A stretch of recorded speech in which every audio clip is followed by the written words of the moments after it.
Lahat po na nagtatanong paano po daw makapasok ng national team.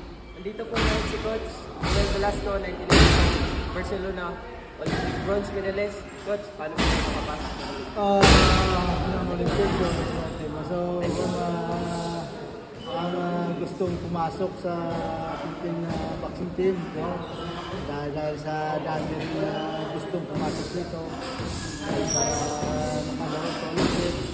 Yan ang pinaka-magulo dyan, SEA Games, Asian Games, World Championship, saka pinaka-highest yung Olympic Games. So yung mga lumiti, at saka mga ibang mga international competition, yan, mga competition, para hanggang sa pagdating dun sa dulo ng karir yung Olympics. No? So, ano ko lang dyan sa inyo, mag-training kayo mabuti para pag mayroong National Open, National Games, Philippine National Games, kung bata pa kayo, mga under, bibigyan maglaro sa Tapang Pinoy, minsan, kumukuha naman doon sa palarong pumansa. No? Kaya, mga nais na gustong pumasok sa Philippine Boxing Team, yun lang, no? Mag-umpisa tayo na mabuti. Dahil pagandaan niyo yan, yung local competition, dahil diyan kami nag-scout ng APAP at saka yung competition. Diyan kami nag-scout para makuha natin yung mga dekalidad na boksero, yung mga matapang, diskarte. Ganun kasi yung kailangan sa boxing. Matapang, marutak maglaro. Yun ang wise. Yung ginakano dyan, wise boxing. So, pag meron kanyan sigurado, makakasama namin dito. Okay guys? Yun ha?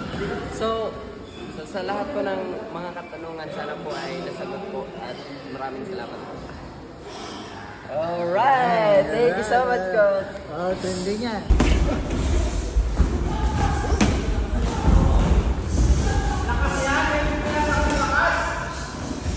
Nasa po na.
Apat lang.